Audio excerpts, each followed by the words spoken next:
Assalamualaikum warahmatullahi wabarakatuh. Salam Pramuka. Dengan saya Irma Siti Uningsih dari Sangga Pendobrak Ambalan Dewi Sartika nomor Kudep 02144. Makna rukun iman. Iman menurut bahasa artinya membenarkan, dan iman menurut syariat Islam bermaksud mengakui dengan lisan, membenarkan dengan hati, dan mengamalkannya dengan perbuatan. Jadi, dapat disimpulkan bahwa rukun iman adalah amalan yang bersifat batiniah atau keyakinan yang ada di dalam hati.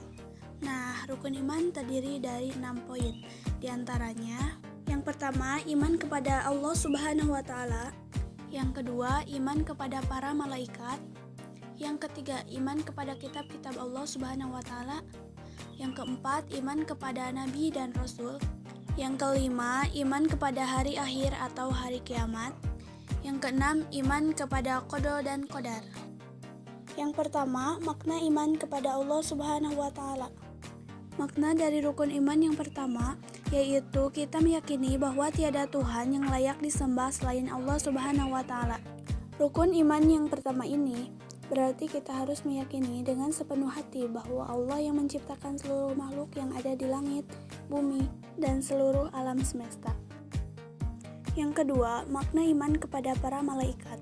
Iman kepada para malaikat berarti percaya jika malaikat itu ada dan senantiasa mengawasi perbuatan baik dan buruk manusia. Malaikat merupakan makhluk gaib ciptaan Allah yang terbuat dari cahaya atau nur, dan bertugas untuk menjalankan perintah dari Allah untuk mengawasi seluruh umat manusia dan jin. Berikut 10 nama malaikat dan tugasnya yang wajib kita ketahui. Yang pertama, malaikat Jibril yang bertugas menyampaikan wahyu. Yang kedua, malaikat Mikail yang bertugas memberikan rezeki. Dan yang ketiga, malaikat Israfil yang bertugas meniup sangkakala. Yang keempat, malaikat Ijrail yang bertugas mencabut nyawa. Yang kelima, malaikat Munkar bertugas menanyai ruh di alam kubur. Dan yang keenam, sama seperti poin kelima, malaikat Nakir yang bertugas menanyai ruh di alam kubur. Yang ketujuh, malaikat Raqib yang bertugas mencatat amal baik manusia. Yang kedelapan, malaikat Atid bertugas mencatat amal buruk manusia. Yang kesembilan, malaikat Malik bertugas menjaga pintu neraka.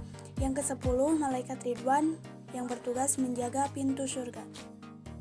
Yang ketiga, makna iman kepada kitab-kitab Allah Subhanahu wa Ta'ala.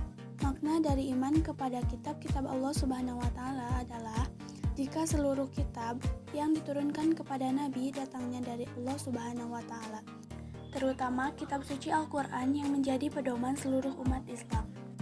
4 kitab yang diwahyukan oleh Allah Subhanahu wa Ta'ala kepada Nabi diantaranya: 1. Kitab Jabur diwahyukan kepada Nabi Daud alaihissalam. Yang kedua, kitab Taurat yang diwahyukan kepada Nabi Musa alaihissalam. Yang ketiga, kitab Injil diwahyukan kepada Nabi Isa alaihissalam. Yang keempat, kitab suci Al-Quran yang diwahyukan kepada Nabi Muhammad SAW. Yang keempat, makna iman kepada Nabi dan Rasul. Kita harus meyakini bahwa Nabi dan Rasul adalah manusia utusan Allah yang diperintahkan untuk menyampaikan kabar gembira dan ancaman di muka bumi. Beriman kepada Nabi dan Rasul artinya ialah mempercayai segala ajarannya baik dari lisan maupun mengikuti jejak suri tauladan Nabi dan Rasul. Berikut 25 Nabi yang harus kita ketahui. Yang kelima, makna iman kepada hari akhir atau hari kiamat. Kiamat merupakan hari di mana seluruh alam semesta dihancurkan dan dimusnahkan. Iman kepada hari kiamat berarti meyakini dan mempercayai tanda-tanda akhir zaman seperti munculnya Dajjal, turunnya Nabi Isa alaihissalam, keluarnya Yajuj dan Majuj, terbitnya matahari dari barat, semakin banyaknya kejahatan, serta banyaknya amanah yang tidak lagi dijalankan. Dan kita harus percaya bahwa ada kehidupan setelah kematian, di mana kehidupan yang kekal sesungguhnya ada di akhirat.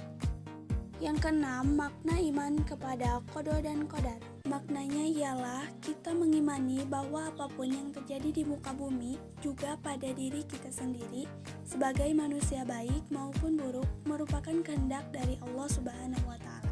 Allah menciptakan mudarat, pastilah ada maslahat. Di setiap keburukan terdapat makna yang mendalam, baik itu diketahui oleh manusia maupun tidak diketahui oleh manusia. Makna rukun Islam. Rukun Islam merupakan pilar yang mencirikan seorang muslim. Rukun Islam inilah yang menjadi pedoman umum seorang muslim dalam beribadah kepada Allah Subhanahu wa taala. Rukun Islam memiliki 5 aspek yang merupakan landasan atau sebuah fondasi bagi umat Islam agar imannya senantiasa terjaga dalam kehidupan sosial.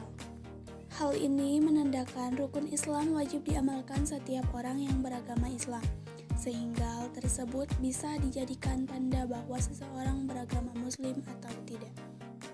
Rukun Islam terdiri dari 5 poin, yaitu yang pertama, membaca 2 kalimat syahadat. Yang kedua, mendirikan sholat. Yang ketiga, menunaikan zakat. Yang keempat, puasa di bulan Ramadan. Yang kelima, haji bagi yang mampu. Yang pertama, makna membaca 2 kalimat syahadat. Membaca 2 kalimat syahadat bisa dikatakan sebagai gerbang untuk memenuhi fitrah manusia, yakni untuk beribadah kepada Allah Subhanahu wa taala. Syahadat juga bisa diartikan sebagai intisari dari agama Islam yang bermakna menolak dan menetapkan. Menolak berarti kita menolak sesembahan selain Allah serta kita menetapkan bahwa hanya Allah lah Tuhan yang patut disembah. Isi dari 2 kalimat syahadat yaitu Asyhadu an la ilaha illallah wa asyhadu anna Muhammadar Rasulullah, yang artinya saya bersaksi tiada Tuhan selain Allah dan saya bersaksi bahwa Nabi Muhammad adalah utusan Allah. Yang kedua, mendirikan sholat. Bagi seorang muslim, sholat 5 waktu merupakan hal yang wajib dilakukan dan tidak boleh ditinggalkan. Salat wajib dikerjakan sesuai waktu yang telah ditetapkan, mulai sholat subuh yang dibatasi sampai terbitnya matahari, sholat duhur, asar, maghrib, hingga sholat isya pada malam hari. Selain sholat wajib, ada pula sholat sunnah yang jika dikerjakan akan mendapatkan pahala dan kebaikan. Macam-macam sholat sunat. Yang pertama, sholat rawatib. Sholat rawatib adalah sholat sunnah yang mengiringi sholat fardu, baik sebelum maupun setelahnya. Sholat yang dikerjakan sebelum sholat fardu dinamakan sunnah qobliyah, sedangkan sholat yang dikerjakan setelah sholat fardu disebut sunnah ba'diyah. Yang kedua, sholat tahiyatul masjid. Sholat tahiyatul masjid adalah sholat sunnah 2 rakaat yang dilakukan ketika memasuki masjid sebelum duduk, terutama saat sholat Jumat. Yang ketiga, sholat taubat. Sholat taubat adalah sholat sunnah yang dikerjakan seorang muslim yang ingin bertaubat atas perbuatan dosa yang telah dilakukan. Sholat taubat dilakukan sebanyak 2 rakaat tanpa ada waktu khusus. Yang keempat, sholat istikharah. Sholat istikharah adalah sholat sunnah 2 rakaat untuk memohon pertolongan kepada Allah dalam menunjukkan pilihan terbaik di antara 2 pilihan. Waktu yang afdol untuk mengerjakan sholat istikharah adalah malam hari. Yang kelima, sholat fajar. Sholat fajar adalah sholat sunnah yang dikerjakan sebelum sholat subuh, tepatnya setelah azan subuh berkumandang. Sholat fajar dikerjakan sebanyak 2 rakaat. Dalam beberapa riwayat disebutkan bahwa mengerjakan sholat fajar lebih baik dari dunia dan seisinya. Yang keenam, sholat duha. Sholat duha dikenal sebagai amalan untuk memohon kemudahan rezeki, baik dalam arti harta, kesehatan, kebahagiaan, dan masih banyak lagi. Yang ketiga, membayar zakat.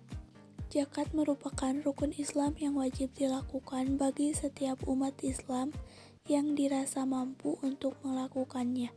Zakat sendiri dibagi menjadi 2, yakni zakat wajib dan sunnah.